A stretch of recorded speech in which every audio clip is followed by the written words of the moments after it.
राष्ट्रीय स्वास्थ्य मिशन के अंतर्गत सभी कर्मचारियों को लॉयल्टी बोनस दिया जाता है, लेकिन 3 अक्टूबर को पूर्व में दिए गए लॉयल्टी बोनस पर रोक लगा दिया गया है और रिकवरी का आदेश जारी किया गया है। वहीं सीएचओ का पूर्व से ही वेतन विसंगति, प्रोत्साहन राशि जैसे अन्य मुद्दों पर भेदभाव हो रहा है। आपको बता दें, श्रम कानून के अनुसार किसी आदेश के अनुरूप यदि किसी कार्यकर्ता को कोई लाभ दिया जाता है तो उसको वापस लिया जाना अनुचित या अवैधानिक माना जाता है। इस पर पूर्व संयुक्त राष्ट्रीय स्वास्थ्य मिशन कर्मचारी संघ उत्तर प्रदेश से संबंध संघ association of community health officer Uttar Pradesh द्वारा अनुरोध किया गया है, मगर अभी तक कोई कार्रवाई नहीं हुई है, जिसमें क्रम संघ द्वारा निर्णय लिया गया है कि कर्मचारी निम्न रूप से कार्यक्रम करेंगे, जिसकी पूर्ण जिम्मेदारी शासन प्रशासन की होगी। इस विषय पर प्रदेश अध्यक्ष हिमालय कुमार ने क्या कुछ कहा, आगे आपको सुनाते हैं। आप सभी साथियों को मेरा नमस्कार। मैं हिमालय कुमार, प्रदेश अध्यक्ष association of community health officer.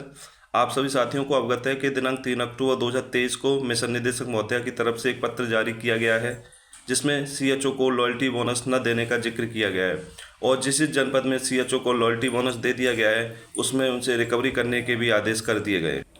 Uttar प्रदेश में लगभग 18,000 सीएचओ कार्यरत हैं, जो कि प्रधानमंत्री जी की महत्वाकांक्षा योजना आयुष्मान भारत के अंतर्गत कार्यरत थे। उत्तर प्रदेश के सीएचओ राष्ट्रीय स्वास्थ्य मिशन के एक अभिन्न अंग हैं और प्रधानमंत्री जी के सपनों को साकार करने के लिए सीएचओ अहम भूमिका निभा रहे हैं। उत्तर प्रदेश के सीएचओ पहले से ही वेतन विसंगति, नियमितीकरण, स्थानांतरण नीति, बीमा पॉलिसी, पीबीआई को सैलरी में मर्ज करना आदि सारी समस्याओं से जूझ रहे थे, लेकिन लॉयल्टी बोनस खत्म करते हुए एमडी मैम ने सीएचओ को काफ़ी हताहित किया है। भारतीय मजदूर संघ के संरक्षण में और संयुक्त राष्ट्र स्वास्थ्य मिशन कर्मचारी संघ के नेतृत्व में association of community health officer CHO की समस्याओं के लिए चरणबद्ध तरीके से आंदोलन करने जा रहे हैं, जिसमें कि 19 तारीख को जिलों से ज्ञापन जा चुका है। ज्ञापन माननीय मुख्यमंत्री जी और प्रमुख सचिव महोदय को भेजे गए हैं। दिनांक 30 अक्टूबर 2023 से सीएचओ चरणबद्ध तरीके से आंदोलन करेंगे और अगर उसके बाद भी सीएचओ की समस्याएं नहीं सुनी गई तो सीएचओ 6 तारीख को लखनऊ में एकत्रित होंगे। कर्मचारियों ने समस्याओं के समाधान के लिए संयुक्त राष्ट्रीय स्वास्थ्य मिशन कर्मचारी संघ उत्तर प्रदेश के उपस्थिति में association of community health officer Uttar Pradesh के प्रतिनिधि मंडल के साथ बोनस, वेतन निर्धारण नीति, स्वास्थ्य बीमा, स्थानांतरण, नियमितीकरण जैसे बिंदुओं पर चर्चा करने हेतु मुख्य सचिव, अपर मुख्य सचिव उत्तर प्रदेश शासन की अध्यक्षता में बैठक कराने का अनुरोध किया है। इस पर प्रदेश महामंत्री योगेश उपाध्याय ने क्या कुछ कहा, आइए आपको सुनाते हैं। उत्तर प्रदेश में हेल्थ एंड वेलनेस सेंटरों पर लगभग 19,000 से अधिक कम्युनिटी हेल्थ ऑफिसर कार्यरत हैं।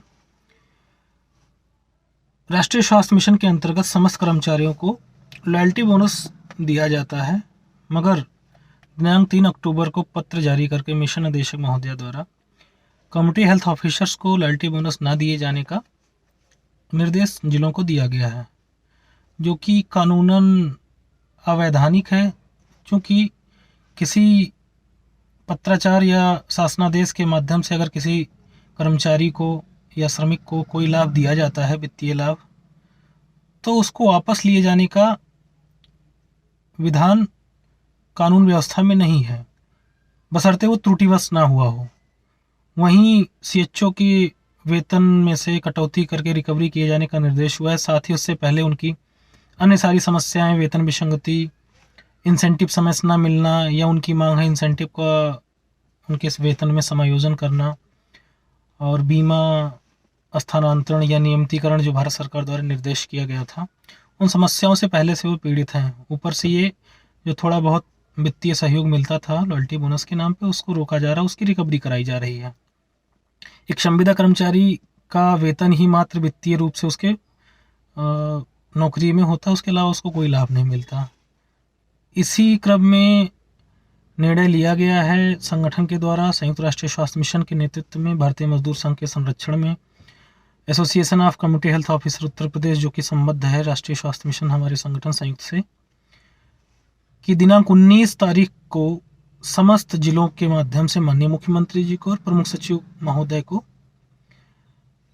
एक ज्ञापन दिलाएंगे, जिनका प्रारूप जिलों को उपलब्ध करा दिया गया। ज्ञापन के बाद ये सरकार शासन प्रशासन नहीं चेतती है, समस्याओं का समाधान नहीं करती है, तो उसके बाद आगे एक समय देने के बाद अगले 30 तारीख से अक्टूबर में ही पत्ती काला फीता बांधकर काम करेंगे और चरणबद्ध तरीके से उसका प्रोग्राम तय किया गया। पत्राचार के माध्यम से जिलों को और शासन प्रशासन को अवगत कराया गया।